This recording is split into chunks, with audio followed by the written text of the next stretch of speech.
Allez, on va parler télé. La télé est-elle vraiment un univers impitoyable? Tu restes avec nous, Dominique, tu connais ça mieux que personne. C'est notre focus télé aujourd'hui. On va revenir sur l'émission. Moi, j'avais adoré cette émission sur C8 avec beaucoup de témoignages. C'est Guillaume Janton qu'on embrasse, qui avait produit cette émission. Il y a plein de stars de l'antenne qui témoignent, qui livrent et qui disent leur vérité. On va revoir des extraits. Laurent Ruquier, Sophie Davant, Vincent Lagaffe, par exemple, qui racontent leur parcours, parfois semé d'embûches, les difficultés. La télé est-elle vraiment un univers impitoyable? Vous dites quoi? Oui ou non? Elle n'a pas de pancarte, Dominique. C'est injuste. Toi, méfie-toi de Damien. Vas-y. Méfie-toi de Damien. Oui, vous dites oui? Oui ou non? Vous dites oui? Vous dites oui, pourquoi? Maxime. La télévision est une industrie hautement compétitive avec effectivement au-delà des aspects financiers des chaînes qui tentent de capter l'intérêt du téléspectateur, derrière tu as évidemment peu de place, et comme tu as peu de place, tu as des gens qui sont prêts à pousser les autres du bord de la falaise. Je n'ai rien contre eux. Il y a plein de jaloux en télévision. On le sait tous, on sait qui c'est. On ne dira pas de nom. Ah bon? Mais il y en a partout. Si. Ah bon, il y a des jaloux partout. Il y a des jaloux partout. Et moi, je n'ai rien contre l'ambition, mais il y a une différence entre prendre la place de quelqu'un d'autre et se faire sa propre place. Et ça, c'est tout l'intérêt. Et là, tu le trouves avec une authenticité et une manière originale d'être présent à l'antenne. Je suis d'accord. Nicolas? Ouais, moi, je trouve ce qui est super dur aujourd'hui, un petit mec, une petite nana qui est en province, en région, qui a envie de faire ce métier, il a un parcours du combattant aujourd'hui. Je suis pas sûre. Tu sais, via les réseaux sociaux, tu peux te faire de connaître autrement aujourd'hui. Alors, par les réseaux, mais déjà, il faut venir à Paris. Si tu veux faire la télévision, c'est super compliqué. Je sais pas, Amélie. Je sais pas, moi je trouve pas du tout. Moi j'ai travaillé pendant très longtemps sur M6, pendant 7 ans, et je trouvais qu'il y avait une espèce de, je sais pas, un côté un peu familial. Je travaillais sur une chaîne de sport aussi pendant 8 ans, et j'ai trouvé au contraire qu'il y avait un bon esprit, une bienveillance dans cet univers. Au départ. Et Sophie, elle est morte de rire. Elle te dit, c'est ça. Tu réponds, pourquoi tu rigoles? Pourquoi? Moi j'ai fait toutes les chaînes. J'ai fait M6, j'ai fait TF1, j'ai fait France Télé, j'ai fait tout. Et personne n'a voulu de toi. J'ai travaillé pour toutes les chaînes Paris Première, etc. Et honnêtement, il y a des très très belles rencontres, mais on va pas se mentir, c'est super raide. Mais moi, je trouve le moment où vous apprenez que vous avez plus votre émission et que voilà, vous la prenez dans un tabloïd parce qu'on n'a pas le courage de vous le dire. C'est compliqué, quoi. Ouais, c'est vrai. Allez, on va écouter un premier extrait. Vincent Lagaffe, par exemple, justement, qui va revenir. On en a parlé également ces derniers jours, qui va revenir avec le Big Deal sur RMC. Ouais, exactement, sur RMC Story. Regardez ce qu'il explique. Il explique ne toucher. Alors, on parle aussi d'argent, parce qu'on dit on gagne beaucoup d'argent à la télévision. Et après, Vincent Lagaffe, lui, explique qu'il ne touche que 1 700 € de retraite. Il estime qu'avec ce qu'il a payé aux impôts, il mériterait de gagner plus. Regardez. Comment il fait pour L'argent que tu gagnes te permet de t'offrir ce que tu as envie de t'offrir. J'ai fait de mal à personne, je payais quand même mes impôts. Et d'ailleurs, quand je touche ma retraite, je me dis, mais vous êtes sûr que j'ai payé tout ça d'impôts? Parce que là, je suis à 1 700 balles de retraite. Moi, Vincent Lagaffe, après ce que j'ai payé comme impôt, j'ai 1 700 € de retraite. Alors, ils disent ce qu'ils pensent. Est-ce que c'est audible?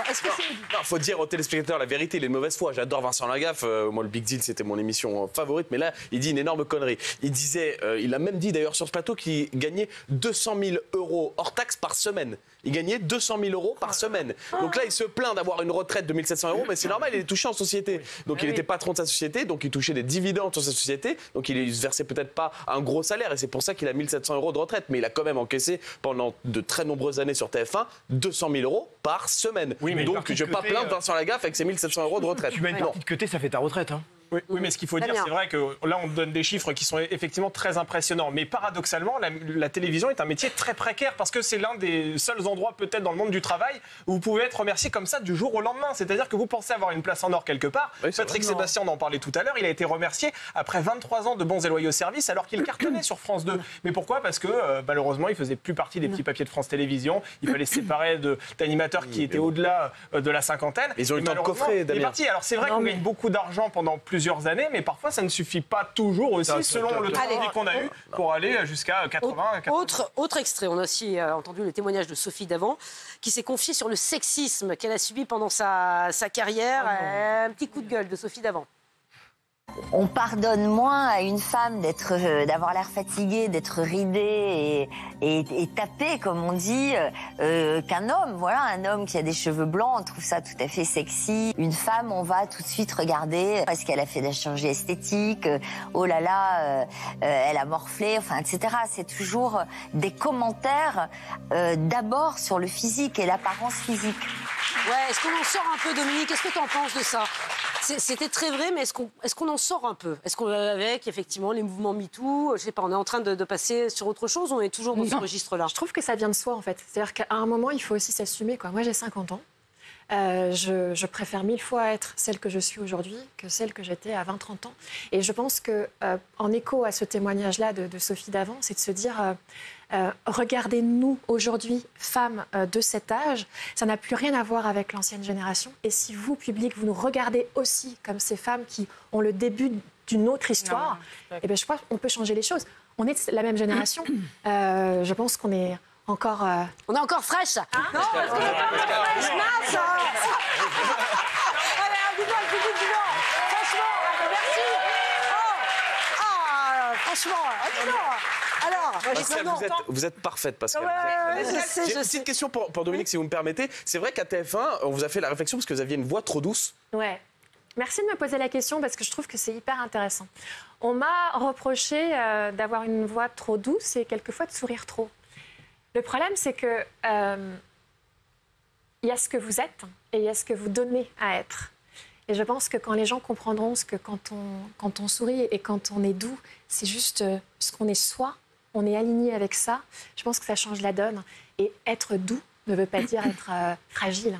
Je peux vous dire que j'ai un sacré caractère, c'est un passage. Ouais, je sais. Mais en tout cas, je triche pas. Voilà. Autre vidéo, regarde, cette vidéo, on a parlé des femmes, on parle aussi, et donc on va rester sur le physique, on va vous parler de la grossophobie. C'est Valérie Damido qui en parle également dans l'émission, parce qu'il y a la fraîcheur et puis il y a tout, effectivement, tout le physique des femmes, regarde. Le journaliste vient et il me dit « C'est pas trop dur de présenter un prime télé avec un physique de radio ?» Je me rappellerai toute ma vie. J'ai regardé, je fais « Mais t'as pas d'autres trucs à me poser? On fait des baraques en 8 jours, on travaille comme des chiens jour et nuit, et le seul truc que tu me poses, c'est un truc sur mon physique parce que je suis grosse. » Mais je suis, mais t'es un rat mort, toi, en fait. Ouais, ça aussi. Ça aussi, je sais pas encore. Ouais, Maxime. Alors, la physique de radio, elle a eu pourtant une très belle carrière à la télévision. C'est drôle parce que la semaine dernière, elle a annoncé qu'elle allait arriver sur France Bleu à la radio dans un jeu en quotidien. Donc effectivement, elle peut mêler les deux, la radio et la télévision. Ça n'empêche qu'il faut parfois assumer les critiques. Hein. Non mais là, il ne faut pas être faux cul. La télé, c'est quand même vachement centré sur le physique, sur l'âge. Alors 50 ans, c'est très jeune. Maintenant, 50 ans, c'est le nouveau 40. Mais 60, c'est très compliqué. Il y a très peu de femmes de 60, 65, 70 ans. Regarde Evelyne Delia, on en parle à Evelyne Delia. 70 ans. Et alors, on peut les nommer, elles sont combien? Elles sont très, très... Mais attends, dis donc, peut-être qu'à 70 ans, t'as envie de passer à autre chose. Non, mais je suis sûre qu'il y a des femmes de 60, 65 ans qui aimeraient être encore à la télé. Je trouve qu'en plus, c'est très dur de vieillir devant la caméra. Je trouve qu'on est constamment jugé. Et sur le poids, mais dès qu'on prend 2 kilos, on se fait insulter. Dès qu'on en perd 2, alors c'est horrible, on est anorexique. Je trouve ça très, très compliqué. Mais non, je crois Pascal, réfléchissez. Qui sont les personnes en surpoids à la télé?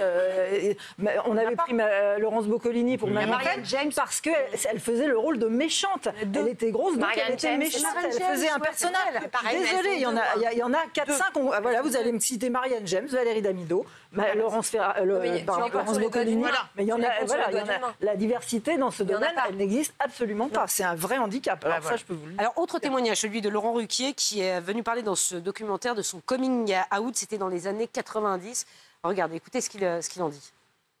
Mon coming out sur scène, parce que ça commençait à se savoir, le fait que j'étais homosexuel. Très vite, j'ai compris que je serais beaucoup plus à l'aise si, au fond, je disais les choses. J'étais dans un café-théâtre à Nancy qui s'appelait Le Vertigo.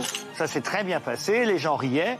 Et je me suis rendu compte qu'en fait, c'était plus simple. Pas toujours, je sais bien que ce n'est pas toujours très simple, hein, attention. Très vite, les gens l'ont facilement accepté, je m'en suis jamais caché. Laurent Ruquier lui dit, bon voilà, ça s'est bien passé, j'ai assumé ce que j'étais.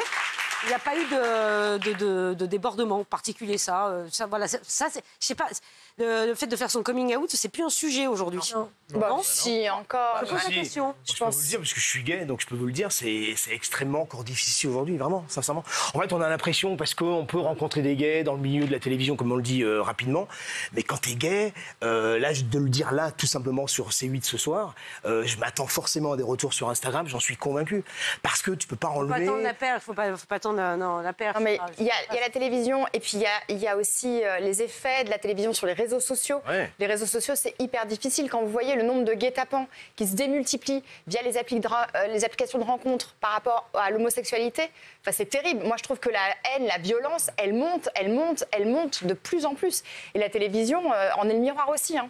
Après, tous les animateurs et toutes les animatrices qui ne correspondent pas à ce que l'on peut appeler une norme, aujourd'hui, ils ont quand même plus de visibilité à la télévision. Regardez le nombre de candidats que l'on voit qui sont atteints de handicap, par exemple, dans les télécrochets type The Voice. Regardez aussi les personnes, effectivement, qui ne correspondent pas. On voit aussi des drag queens. Il y a des émissions de drag queens, par exemple, sur France 2. Vous voyez, donc on est quand même... En 2024, heureusement que ça évolue. Bah oui, heureusement. Non, mais il faut aussi le souligner. C'est-à-dire que ça évolue dans le bon sens. Après, peut-être que c'est pas parfait, mais il se trouve qu'aujourd'hui, peut-être que, voilà, on donne quand même beaucoup la place à des personnes qui, une fois de plus, que je dis, ne correspondent pas à ce que l'on peut appeler une norme aujourd'hui dans la société. Bon, alors après, il y a les expériences qui n'ont pas fonctionné. Ça arrive à tout le monde de faire des programmes qui ne fonctionnent pas. C'est le cas de Benjamin Castaldi. Tiens, justement, sa sortie avait énormément me fait réagir. Il a parlé de son expérience catastrophique sur Énergie 12 et il n'a pas épargné les dirigeants de la chaîne.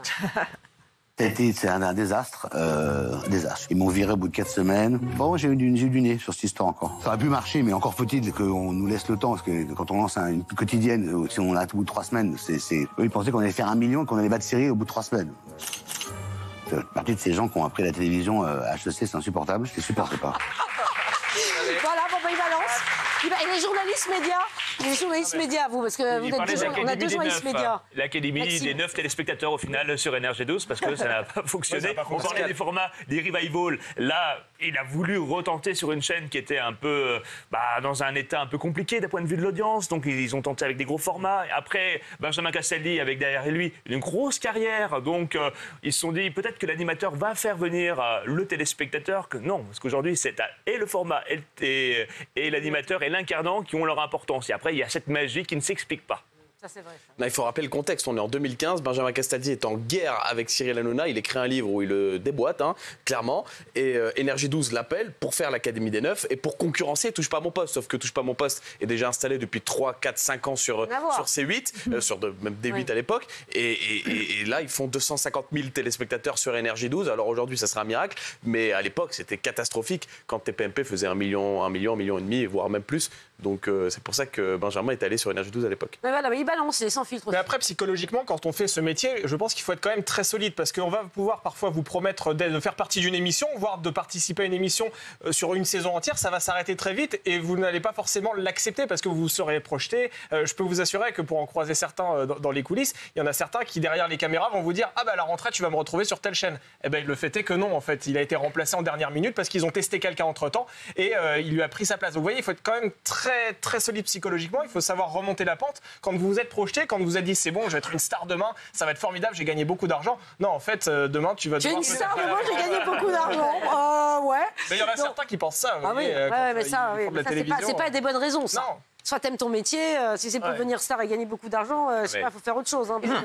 Le pire, je trouve, dans ces témoignages et puis dans ce qu'on peut vivre en télé, c'est aussi d'avoir connu la gloire très jeune, très fort. Moi, je pense aux participants de télécrochet, comme moi j'ai pu faire partie avec la Starac. C'est-à-dire qu'on est très exposé très tôt. Et je vois maintenant les jeunes aussi, c'est toujours la même chose. Et moi, je dis toujours attention, les gens qui font les castings, de ne pas prendre justement des profils de gens trop fragiles, parce qu'ensuite, c'est très très compliqué de rebondir, parce qu'on fait croire à ces jeunes que ça va devenir des grandes stars, et souvent ça l'est pas. Ouais, Dominique. Je pense qu'il ne faut jamais oublier que ça n'est que de la télé. Ouais.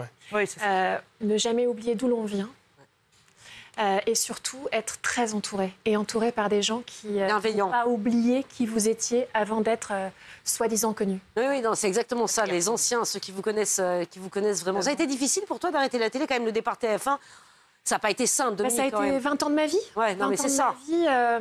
Après, je pense que la vie, alors vous allez me prendre un peu pour une illuminée, mais la vie m'a mise en face d'épreuves au même moment. J'ai perdu mon homme, je perds Jean-Pierre derrière. Je n'arrive plus à faire ce qui me challenge. J'aime les challenges, en fait. Et faire de la présentation, c'était ce que je voulais faire.